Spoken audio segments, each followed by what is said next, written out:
আসসালামু আলাইকুম রহমতুল্লাহি ওয়া বারাকাতুহু। আজকে আপনাদের যে বিষয় নিয়ে আলোচনা করব সেটি অবশ্যই উপরে সবাই জেনে গেছেন। আসলে আপনারা সবাই এখন জানেন বর্তমানে সৌদি আরবে বেশিরভাগ 90% মানুষই অবৈধ এক্সপায়ার হিসাবে আকামা হচ্ছে না এক্সপায়ার হিসাবে আছেন। তো প্রথমে বলে রাখি আমাদের লোকেশন হচ্ছে রিয়াদ, হারা, শিবচর, মোস্তা, প্রবাসীদের আস্থা, জননী ট্রাভেল। আপনাদের এখন বর্তমানে সৌদি আরব থেকে যে অবৈধ লোকগুলো দেশে যাওয়ার জন্য মূল্যবান প্রসেস হচ্ছে মাধ্যম হচ্ছে এম্বাসির মাধ্যমে আবেদন করতে হয়। আবেদন করার পরে একটি সাবডার নাম্বার আসে, পরপর 3টি মেসেজের মাধ্যমে সাবডার নাম্বার আসে। 3 নাম্বার মেসেজ যেটাকে বলা হয় এটি 4 সংখ্যার হতে পারে, 6 সংখ্যার হতে পারে, 2 সংখ্যার হতে পারে। তো এটি আসলে আপনারা অল্পতে বৈধ উপায়ে বাংলাদেশ যেতে পারেন, আবার আসতে পারবেন। তো এই বৈধ উপায়ে যাওয়ার জন্য কিছু ক্যাটাগরি, কিছু প্রসেস আছে, নিয়ম আছে, সেগুলো আপনারা অমান্য করে যাচ্ছেন, যার জন্য আপনাদের এই সাদত নাম্বার সোনার হরিণটি আপনাদের আসে না। সোনার হরিণ কি জন্য বললাম? সোনার হরিণ বলতে আপনারা দীর্ঘদিন কাজ করছেন, কেউ 10 বছর, কেউ 15 বছর, কেউ 20 বছর এই সৌদি আরবে আসার পরে কোনো আকামা বানান নাই, অথচ আপনাদের লোক থাকার কারণে বা আপনার কাজ জানার কারণে আপনি সৌদি আরবে আছেন অবৈধ হিসাবে।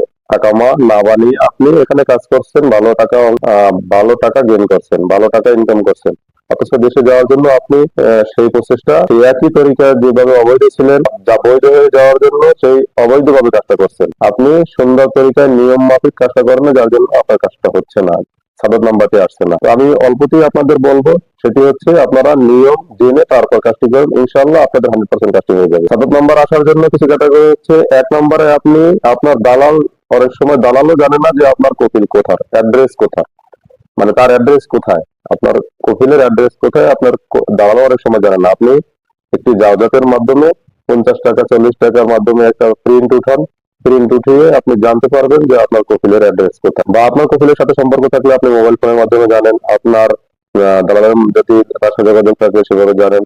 মোস্ট ইম্পর্টেন্ট 1 নম্বর হচ্ছে আপনার কফিলের অ্যাড্রেস কোথায়, ঠিক আছে? তারপর আপনি কফিলের মক্তব আমেল কোথায়, এটা এম্বাসিতে যাবেন, এম্বাসিতে যাওয়ার পরে ওখানে আবেদন করবেন, ফিঙ্গার দেবেন, ওনারা জিজ্ঞেস করবে আপনার কফিলের অ্যাড্রেস কোথায়, ওটা সুন্দরভাবে বলবেন যেটি সঠিক জানেন, পেপারস আছে, পেপারসে লেখা আছে, আপনি জানতে পারছেন যেটি, এটি সুন্দরভাবে দিবেন। এটা 2 নাম্বার। 3 নাম্বার হচ্ছে ওনারা মোবাইল নাম্বার দেবে, সেই মোবাইল নাম্বারটি অবশ্যই সচল থাকতে হবে, চলমান থাকতে হবে, সেটা আপনার বন্ধু বান্ধবের হোক, আপনার হোক। দেখা গেছে আপনি মোবাইল নাম্বার দিয়ে আসেন, পরের দিন অফ হয়ে গেছে বা 5 দিন পর অফ হয়ে গেছে, তাহলে আপনার মেসেজগুলো কিভাবে আসবে? ঠিক আছে। তারপরে আপনার 3 নাম্বার হচ্ছে মোবাইল নাম্বার গেল, তারপরে মোবাইল নাম্বারটি অবশ্যই বন্ধু বান্ধবের সচল নাম্বার দিয়ে দেবেন, বা আপনার মোবাইল নাম্বার যদি আপনি 100% থাকেন যে আপনার নাম্বারটি সচল, তাহলে আপনার মোবাইল নাম্বারটি দিয়ে। 4 নম্বরে হচ্ছে আপনি আসার পরে অনলাইন যে দোকান থেকে করবেন, আপনার বিশ্বস্ত একটি দোকান থেকে অনলাইন করবেন। বিশ্বস্ত দোকান আপনার 2-4 বন্ধু বান্ধব যেখান থেকে গেছে, যেখান থেকে আমরাও করি, আমাদের মাধ্যমে করাইতে পারেন, ইনশাআল্লাহ আমরা ডকুমেন্ট সহ আপনারা দিয়ে দেবো। ইনশাআল্লাহ আপনারা চাইলে আমার হোয়াটসঅ্যাপ নাম্বার নিচে দেওয়া আছে, আপনি হোয়াটসঅ্যাপ নাম্বার যোগাযোগ করে টাকা পেমেন্ট করে আপনারা করতে পারবেন।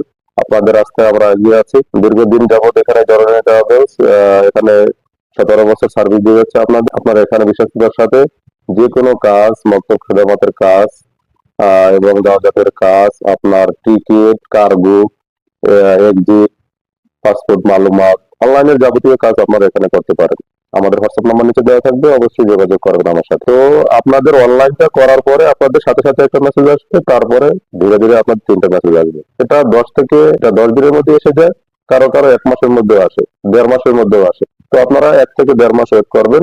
এর মধ্যে মাঝে মাঝে যে দোকান থেকে করছেন ওনার কাছে যাবেন, ফ্রি টাইমে যাওয়ার পরে ওনাকে বলবেন যে মক্তব থেকে করছে, আমার থেকে করলে আমার কাছে আসবে, যোগাযোগ করবেন যে আসলে ভাইয়া আমি তো আপনার কাছ থেকে নিবেদন করছিলাম, কি অবস্থায় আছে, কি আসলে দেখেন। যদি তার কাছে কিছু করার থাকে সে অবশ্যই করবে, আমার কাছে যদি করার থাকে আমি অবশ্যই কিছু করবো, ঠিক আছে? ইনশাল্লাহ আপনার কাজটি সুন্দরভাবে হয়ে যায়। তো এই প্রসেস গুলো নিয়ম মাফিক মানে না, যার জন্য এই কাজগুলো হয় না, ঠিক আছে? তো ইনশাল্লাহ বুঝতে পারছেন। অবশ্যই কমেন্ট বক্সে কমেন্ট করে জানাবেন। আপনাদের আরো কিছু জানার থাকলে অবশ্যই হোয়াটসঅ্যাপে ভয়েস দিয়ে জানতে পারেন। হোয়াটসঅ্যাপে ভয়েস দিবেন, কল দিলে দেখা গেছে অনেকের কল আমরা রিসিভ করার কারণে কল রিসিভ করতে পারি না।